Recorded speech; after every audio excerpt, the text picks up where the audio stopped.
ಬದನೆಕಾಯಿ ಬೋಂಡ ಮಾಡ್ತಾ ಇದ್ದೀನಿ. ಇದಕ್ಕೆ ಬೇಕಾಗಿರುವಂತಹ ಪದಾರ್ಥಗಳು: ಬದನೆಕಾಯಿ, ಕಡಲೆ ಹಿಟ್ಟು, ಒಣಮೆಣಸಿನ್ಕಾಯಿ ಪೌಡರು, ಬೆಳ್ಳುಳ್ಳಿ, ಬಿಳಿ ಎಳ್ಳು, ಉಪ್ಪು, ಕಡಲೆ ಬೀಜ, ಈರುಳ್ಳಿನ ಸಣ್ಣದಾಗಿ ಕಟ್ ಮಾಡಿ ಇಟ್ಕೊಂಡಿದ್ದೀನಿ, ಸ್ವಲ್ಪ ಬೆಲ್ಲ, ಹುಣಸೆ ಹಣ್ಣು, ಒಣ ಕೊಬ್ಬರಿನ ತುರಿದಿಟ್ಕೊಂಡಿದ್ದೀನಿ, ಸೋಡಾ, ಶುಂಠಿ ಬೆಳ್ಳುಳ್ಳಿ ಪೇಸ್ಟು, ಅಕ್ಕಿ ಹಿಟ್ಟು, ಓಂಕಾಳು.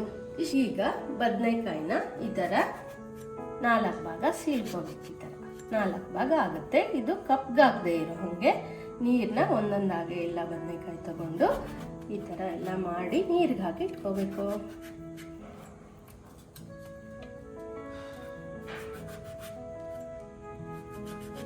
ಉಳ್ಕ ಎಲ್ಲ ನೋಡಬೇಕು. ಈ ಥರ ನೀಟಾಗಿ ಇರಬೇಕು ಬದನೆಕಾಯಿ.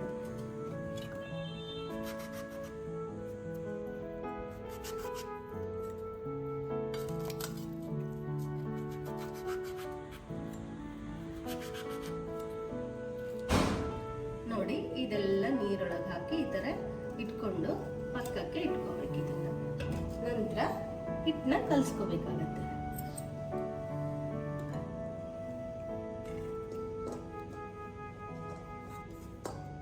ಇಷ್ಟು ಬೇಕಾಗುತ್ತೆ ಈ ಹಿಟ್ಟು, ಬೋಂಡದ ಹಿಟ್ಟು. ಇದಕ್ಕೆ ಸ್ವಲ್ಪ ಅಚ್ಕಾರದ ಪೌಡ್ರು,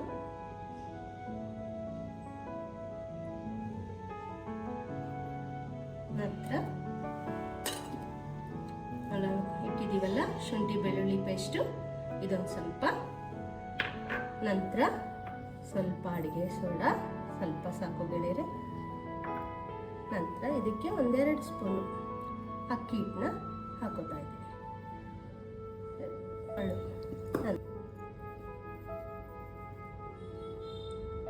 ಇದನ್ನ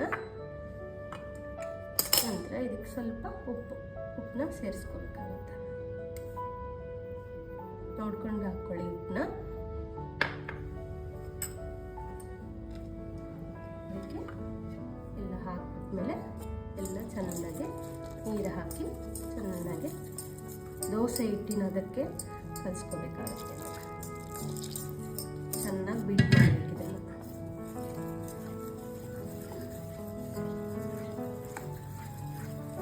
ಸ್ವಲ್ಪನೇ ನೀರು, ಒಂದೇ ಸಮ ಹಾಕ್ಕೋಬಾರ್ದು. ಸ್ವಲ್ಪ ನೋಡ್ಕೊಂಡು ನೀರನ್ನ ಸೇರಿಸ್ಕೋಬೇಕಾಗುತ್ತೆ.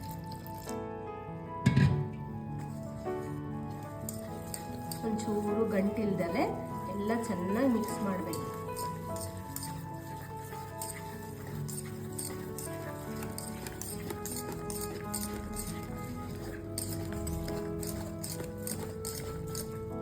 ಸ್ವಲ್ಪ ನೀರು ಹಿಡಿಯುತ್ತೆ.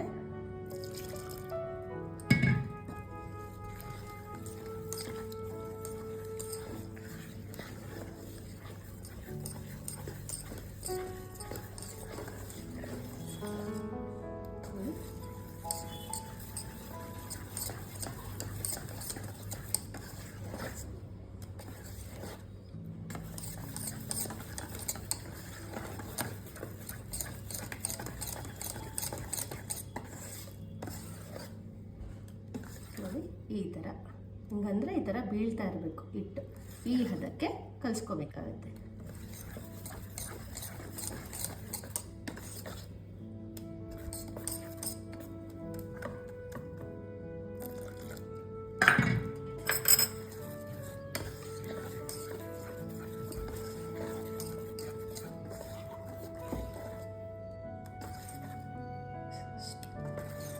ಮೃದುವಾಗಿ ಕಲಿಸ್ಕೋಬೇಕಾಗುತ್ತೆ.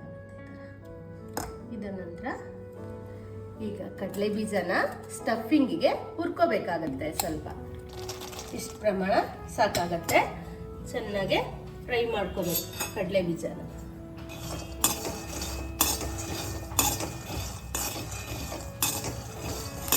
ನೋಡಿ, ಈ ಥರ ಕೆಂಪಿಗೆ ಹುರ್ಕೋಬೇಕಾಗುತ್ತೆ. ಕೊನೆ ಹಂತದಲ್ಲಿ ನಾವು ಇದಕ್ಕೆ 1-2 ಸ್ಪೂನ್ ಎಳ್ಳು ಸೇರಿಸ್ಬೇಕಾಗತ್ತೆ. ನಂತರ ಒಣ ಕೊಬ್ಬರಿ,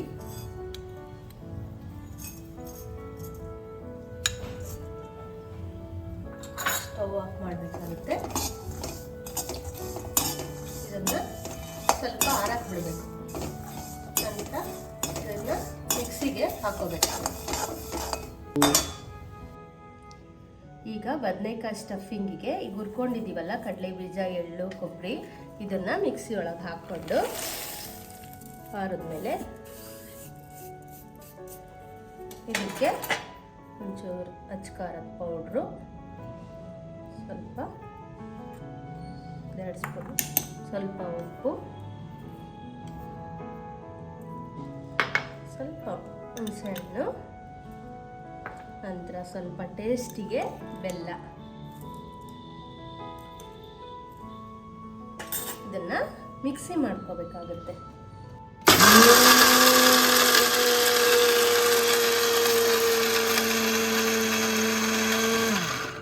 ಈ ಥರ ತರಿಯಾಗಿ ಸ್ವಲ್ಪ ಇರಲಿ, ಈ ಥರ ಮಿಕ್ಸಿ ಮಾಡ್ಕೋಬೇಕಾಗುತ್ತೆ. ಈಗ ಆಯಿಲ್ ಎಲ್ಲ ಬಿಸಿ ಆದಮೇಲೆ ಒಂದೊಂದೇ ಬದನೆಕಾಯಿನ ಈ ಥರ ಆಯಿಲಲ್ಲಿ ಹಾಕ್ಕೊಂಡು ಎಲ್ಲ ಬದನೆಕಾಯಿಗಳನ್ನ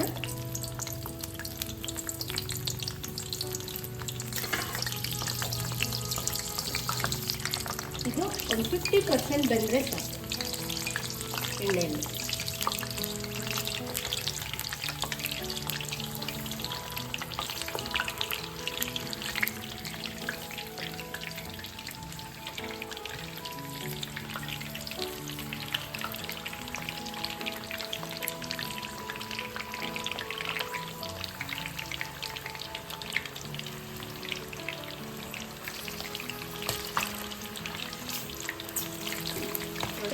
ಇಷ್ಟು ಸಾಕಾಗುತ್ತೆ. ಇದನ್ನೆಲ್ಲ ನೀಟಾಗಿ ಈ ಥರ ಆಯಿಲ್ ಎಲ್ಲ ಬಗ್ಗಿಸ್ಬಿಟ್ಟು ಈ ಥರ ಟಿಶ್ಯೂ ಪೇಪರ್ಗೆ ಶಿಫ್ಟ್ ಮಾಡಬೇಕಾಗುತ್ತೆ.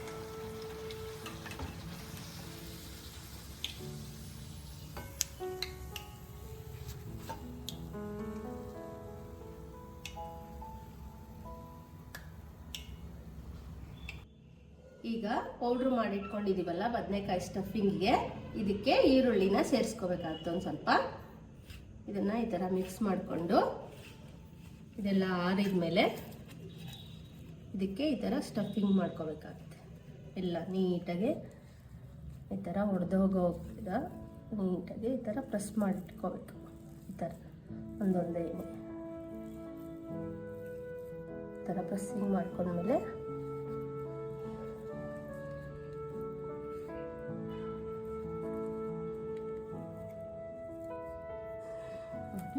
ಈ ಥರ ನಿಧಾನಕ್ಕೆ ಪ್ರೆಸ್ ಮಾಡ್ಕೋಬೇಕಾಗುತ್ತೆ. ಈ ಥರ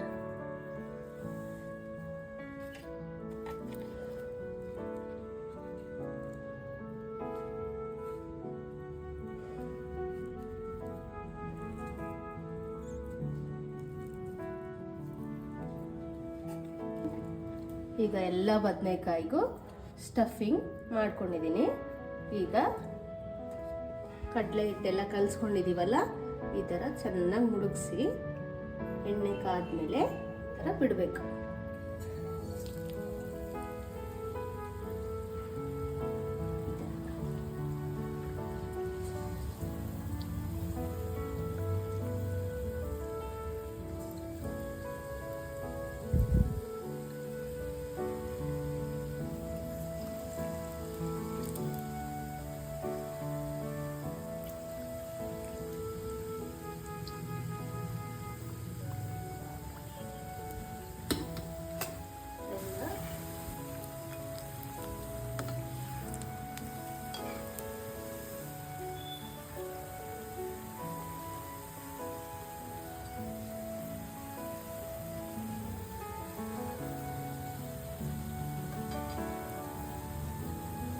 ನೋಡಿ ಗೆಳೆಯರೇ, ಬಿಸಿ ಬಿಸಿ ಬದನೆಕಾಯಿ ಬಜ್ಜಿ ಸವಿಯಲು ಸಿದ್ಧ.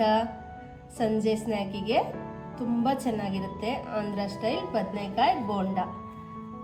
ತಿಂದು ಹೇಗಿದೆ ಅಂತ ಹೇಳಿ, ಮಾಡ್ಕೊಂಡು ತಿನ್ನಿ, ಚೆನ್ನಾಗಿರುತ್ತೆ. ಇದನ್ನು ಲೈಕ್ ಮಾಡಿ, ಶೇರ್ ಮಾಡಿ, ಸಬ್ಸ್ಕ್ರೈಬ್ ಮಾಡಿ ಗೆಳೆಯರೇ.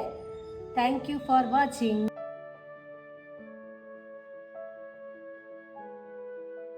ನಮ್ಮ ಚಾನೆಲ್ನ ಲೈಕ್ ಮಾಡಿ, ಶೇರ್ ಮಾಡಿ, ಸಬ್ಸ್ಕ್ರೈಬ್ ಮಾಡಿ.